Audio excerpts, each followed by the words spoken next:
नमस्कार दोस्तों, dark story with Ajay के इस हैरान कर देने वाले एपिसोड में आप लोगों का स्वागत है।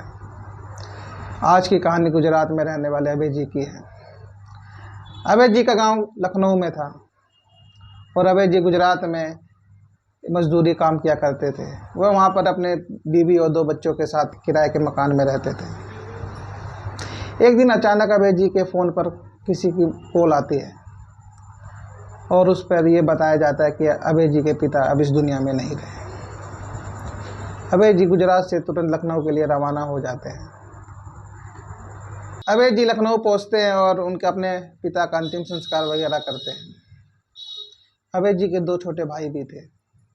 वह भी अलग अलग शहरों में रहा करते थे और अपना काम मजदूरी वगैरह किया करते थे।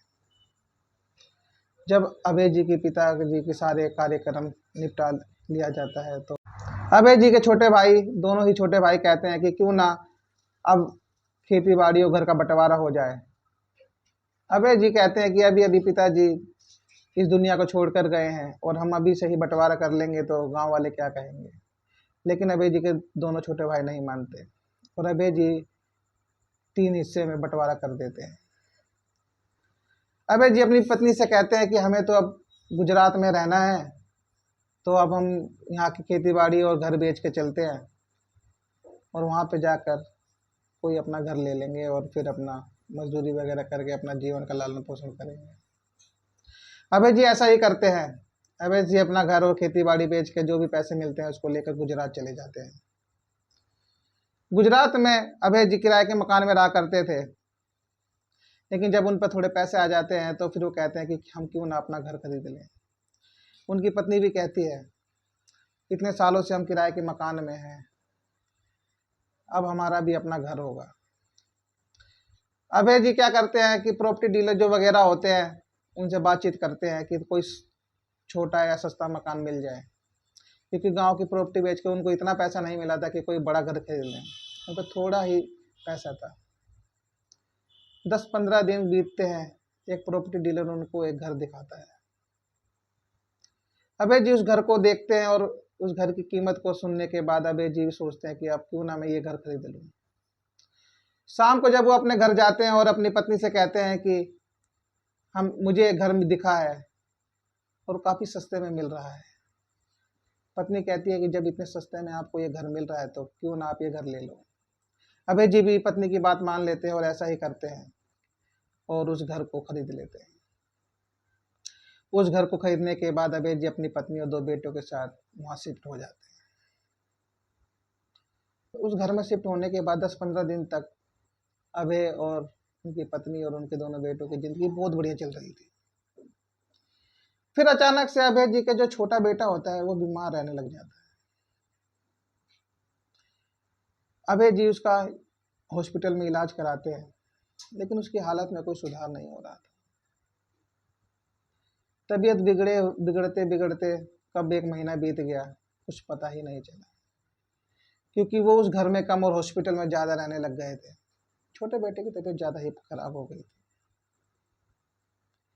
छोटे बेटे की तबीयत बिगड़ते देख अभय जी को काफ़ी चिंता होने लगी। वो डॉक्टर साहब से कहते हैं कि मेरे बेटे की तबीयत को क्या हुआ है। डॉक्टर साहब कहते हैं कोई नहीं, जल्दी ही ठीक हो जाएगी। अभय जी की बेटे की तबीयत, छोटे बेटे की तबीयत में आराम आने लग जाता है और 10-15 दिन में वो काफ़ी ठीक हो जाता है और अपने घर आ जाते हैं। जब वो अपने घर पे आते हैं तो एक रात अभय जी के बड़े बेटे को प्यास लगती है। वो पानी पीने के लिए उठते हैं और रसोई की तरफ जाते हैं। रसोई में जब वो पानी पी रहे होते हैं तो उन्हें क्या दिखता है कि कोई लाल साड़ी में पहनकर कोई औरत खड़ी है। जैसे ही अभय जी के बड़े बेटे की नज़र उस पर पड़ती है, उनको क्या लगता है कि कोई उनको हाथ मारकर बुला रहा है। उसका इशारा देख अभय जी के जो बड़े बेटे होते हैं काफ़ी तेज से चिल्लाते हैं। तो तेज से चिल्लाने के बाद तुरंत अपने पापा के पास भाग जाते हैं। पापा से कहते हैं कि अभी मैं रसोई में पानी पीने गया और मुझे ऐसा लगा कि कोई लाल साड़ी में औरत खड़ी थी और मुझे इशारा कर रही थी और मुझे बुला रही थी। मम्मी पापा कहते हैं कि बेटा ये तेरा वहम होगा, वहाँ पर तो कुछ भी नहीं है। फिर अभय अपने छोटे भाई के साथ सोने चले जाते हैं और उनके मम्मी पापा भी अपने कमरे में जाकर सो जाते हैं। 1-2 दिन ही बीते थे। एक दिन अभय जी की पत्नी रसोई में खाना बना रही थी। खाना बनाते बनाते उनकी पत्नी को ऐसा लगता है कि कोई उनके आगे पीछे चल रहा है। वो पीछे मुड़कर देखने की कोशिश करती है, लेकिन कुछ दिखाई नहीं देता है। उन्हें ऐसा महसूस होता है कि कभी कोई इधर जा रहा है, कोई इधर जा रहा है, फिर एकदम से कोई इधर जा रहा है, फिर एकदम से कोई इधर जा रहा है, लेकिन उनको कुछ दिखाई नहीं देता है। इतना इतना देखने के बाद एकदम से उनको बहुत तेज आवाज सुनाई देती है। उनको ऐसा लगता है कि कोई चीज एकदम से गिरी, और वो आती हैं और क्या देखती है कि ड्राइंग रूम में तो सारा सामान बिखरा पड़ा है।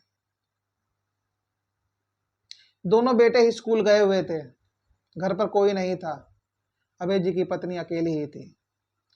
वो सोचने पर मजबूर हो जाती है कि जब घर पर कोई नहीं है तो ये सामान कैसे बिखरा हुआ है। वो हैरान हो जाती है, जो सारा सामान इधर उधर समेट कर रखने लग जाती हैं। और शाम को जब अभय जी घर पर आते हैं तो उन्हें अभय जी को सारी बात बता देती है। अभय जी उनकी बात का विश्वास नहीं करते। वो सोचते हैं कि शायद बच्चों ने शरारत की होगी, लेकिन बच्चे तो स्कूल गए हुए थे। ये बात अभय जी को नहीं पता थी। एक दिन अभय जी और उनकी पत्नी सो रहे होते हैं और अभय जी के कान में फुसफुसाने की आवाज आती है, मानो कोई उनकी आवाज में कुछ कान में कुछ कह रहा है। इस अजीब सी आवाज नहीं आती, फुस की ऐसी आवाज आ रही है। अभय जी की आंख खुलती है, और जैसे ही उनकी आंख खुलती है वो क्या देखते हैं कि एक काली सी परछाई गेट के रास्ते बाहर जा रही है। वो उसको देखने लगते हैं, लेकिन वो क्या देखते हैं कि गेट तो बंद है, तो बाहर कौन जा रहा था। वो उठकर खड़े होते हैं और अपनी वाइफ को जगाते हैं। वो कहते हैं कि मैंने अभी एक काली परछाई को जाते हुए देखा है।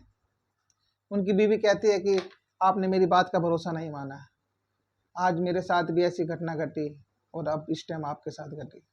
अभय जी को विश्वास हो जाता है कि कुछ ना कुछ तो इस घर में गड़बड़ है। ऐसी कोई अदृश्य शक्ति तो इस घर में है जो हमें परेशान कर रही है। क्योंकि कभी उनका छोटा बेटा काफी बीमार हो चुका था, कभी उनकी पत्नी के साथ अलग अलग घटनाएं हो रही थी, अभी अभय जी के साथ ऐसी घटना हो गई। अभय जी कहते हैं कि शायद हम इस घर में जब हमने गृह प्रवेश किया तो हमने पूजा पाठ नहीं करवाया था, कहीं इसकी वजह से ही तो कोई नेगेटिव एनर्जी हमारे घर के अंदर नहीं आ गई। उनकी पत्नी कहती है कि क्यों ना हम किसी तांत्रिक बाबा को अपना घर दिखाएं। अभय जी ऐसा ही करते हैं, वो एक तांत्रिक बाबा को लेकर आते हैं, लेकिन वो जो जिस बाबा को लेकर आते हैं वो कोई ढोंगी बाबा होता है। उसकी कुछ समझ में नहीं आता है, वो उन्हें बेवकूफ़ बनाकर उनसे थोड़े पैसे ऐंठता है और चला जाता है। कहता है कि मैंने आपका घर ठीक कर दिया, आपको कोई दिक्कत नहीं होगी। लेकिन उसी ही रात अभय जी के छोटे बेटे की तबीयत और ज़्यादा खराब हो गई। उनको खून की उल्टियाँ होने लग गई, और उनको खून की उल्टियाँ देखते ही उनके पिताजी तुरंत उनको हॉस्पिटल लेकर भागे। उनको हॉस्पिटल ले जाया गया, डॉक्टर ने उनकी तबीयत चेक की, उनको दवाई वगैरह दी। उनको 10-15 दिन बीत चुके थे, अभय जी के बेटे की तबीयत में कोई आराम नहीं आ रहा था। वो सोचने पे मजबूर हो जाते हैं कि मेरे बेटे के साथ क्या हो रहा है, इसकी तबीयत में आराम क्यों नहीं आ रहा है। वो सोचते हैं कि अगर हमारे घर में कोई ऐसी नेगेटिव एनर्जी थी जिसकी वजह से मेरे बेटे की तबीयत खराब हुई, तो मैंने वो तांत्रिक बाबा को बुलाकर वो सब ठीक करा लिया था, लेकिन फिर भी मेरे बेटे की तबीयत में आराम क्यों नहीं आ रहा है। 15 दिन बीतते हैं, महीना बीतता है, 1.5 महीना बीतता है, उनके छोटे बेटे की हालत बहुत ही खराब हो चुकी होती है। उनकी बीवी अपनी बहन से बताती है कि मेरे बेटे की तबीयत काफ़ी खराब है। तो उनकी बहन, जो अभय जी की बीवी होती है, उनकी बहन बताती है कि पास ही में एक पुजारी बाबा रहते हैं, वो काफ़ी सिद्ध पुरुष हैं और काफ़ी पहुँचे हुए हैं, तुम क्यों ना वहाँ पर जाकर अपने बेटे को दिखाओ। अभय जी तुरंत ही अगले दिन अपने बेटे और अपनी पत्नी के साथ उन पुजारी बाबा के पास पहुंच जाते हैं। पुजारी बाबा जैसे ही अभय जी के छोटे बेटे को देखते हैं और कहते हैं, मूर्ख, तू अब इसको क्यों लेकर आया है, तूने इतनी देर कर दी कि अब इसको ठीक करना मेरे बस की बात नहीं है। ये सुनते ही अभय जी और उनकी पत्नी बाबा के चरणों में गिर जाते हैं, कहते हैं बाबा मेरे बेटे को बचा लीजिए, बाबा मेरे बेटे को बचा लीजिए। लेकिन पुजारी जी कहते हैं कि अब ये मेरे बस की बात नहीं है, तेरे बेटे के ऊपर एक चुड़ैल और एक भूत का साया आ चुका है, वो इसको अब अपने साथ लेकर जाएंगे। अभय जी कहते हैं कि बाबा हमारे छोटे बेटे को बचा लीजिए। बाबा कहते हैं ठीक है, मैं आज रात कोशिश जरूर करूंगा। बाबा जी काफी कोशिश करते हैं, लेकिन उसी रात अभय जी का छोटा बेटा इस दुनिया को छोड़ जाता है। छोटे बेटे की उनकी मृत्यु हो जाती है और उसका सदमा अभय जी बर्दाश्त नहीं कर पाते और उनकी पत्नी और अभय जी खूब रोने लग जाते हैं, क्योंकि जाहिर सी बात है किसी का छोटा बेटा इस दुनिया को छोड़कर जाएगा तो माँ बाप पर क्या बीतेगी।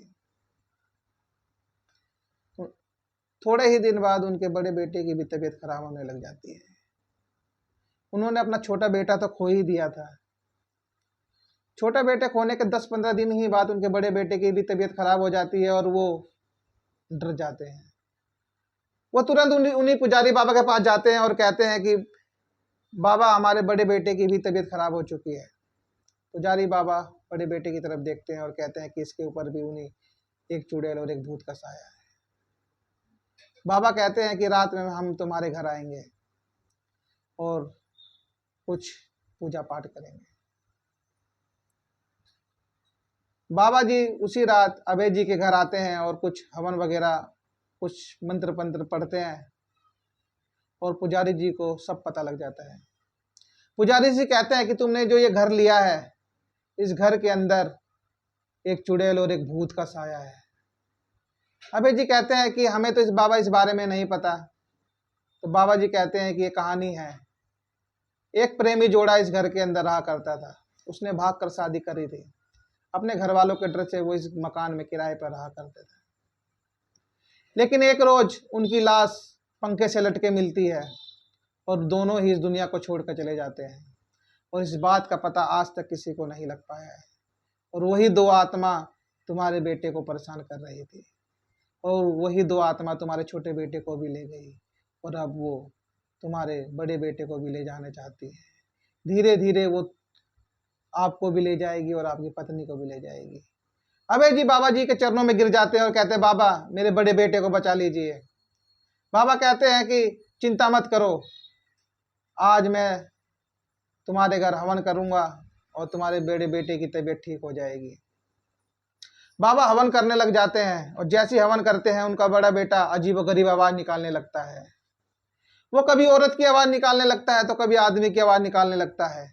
कभी उसका शरीर 10 फुट ऊपर जाता है तो कभी 10 फुट नीचे जाता है, मानो कि वो शक्तियां उसके अंदर घुस गई थी। बाबा जी मंत्र मारते हैं और अचानक से क्या देखते हैं कि एक लाल साड़ी में एक चुड़ैल और एक भूत बाबा के सामने आ जाते हैं। बाबा कहते हैं कि इस बच्चे को तू क्यों परेशान कर रहा है, इसने तेरा क्या बिगाड़ा है। वो चुड़ैल कहती है कि हमने भी दुनिया में किसी का कुछ नहीं बिगाड़ा था, लेकिन दुनिया वालों ने हमसे भी हमारी जिंदगी छीन ली। वो अपनी कहानी बताने लग जाती है कि कैसे लड़की के घर वालों ने उन दोनों को मारकर उस पंखे पर लटका दिया और उन्हें आज तक इंसाफ नहीं मिल पाया। बस अपने ही इंसाफ की चाहत में उन दोनों की रूह भटक रही थी और जो भी उस घर में आता उसको सताने लग जाती थी। और अभय जी ने सस्ते में वो मकान खरीद लिया, जिसकी वजह से उन्होंने अपने छोटे बेटे को खो दिया। वो आत्मा कहती है कि मैं इसके बड़े बेटे को भी साथ लेकर जाऊंगी, मैं किसी को नहीं छोड़ूंगी। पुजारी बाबा कहते हैं कि अब तू किसी को नुकसान नहीं पहुंचा पाएगी, अब तू अपने लोग जाएगी। पुजारी बाबा एक मंत्र मारते हैं और अचानक से दोनों धुआं बनकर उड़ जाते हैं। पुजारी बाबा अभय जी से कहते हैं कि ये ताबीज अपने बेटे के गले में पहना दो। वो दोनों आत्माएं आपका घर छोड़कर जा चुकी हैं। आज इस हादसे को 4 साल हो चुके हैं। अभय जी अपने छोटे बेटे की मौत को भुला नहीं पाए हैं। अब उनका बड़ा बेटा तो नॉर्मल रहता है, लेकिन उनके छोटे बेटे ने इस दुनिया को छोड़ दिया। अगर अभय जी पहले ही पुजारी बाबा के पास चले जाते या उस पाखंडी तांत्रिक के उसमें नहीं पड़ते तो आज उनका छोटा बेटा जिंदा होता है। आपको हमारी ये स्टोरी कैसे लगी कमेंट बॉक्स में हमें ज़रूर बताना। हमारे चैनल को सब्सक्राइब कर देना, बेल आइकन पे दबाकर ऑल पर क्लिक कर देना। आप हमारी वीडियो तो देखते हो लेकिन इसको सब्सक्राइब नहीं करते। आपका एक सब्सक्राइब हमारे को बहुत मोटिवेट करता है, तो हमारे चैनल को जरूर सब्सक्राइब करें, इंस्टाग्राम पेज को फॉलो करें। नमस्कार।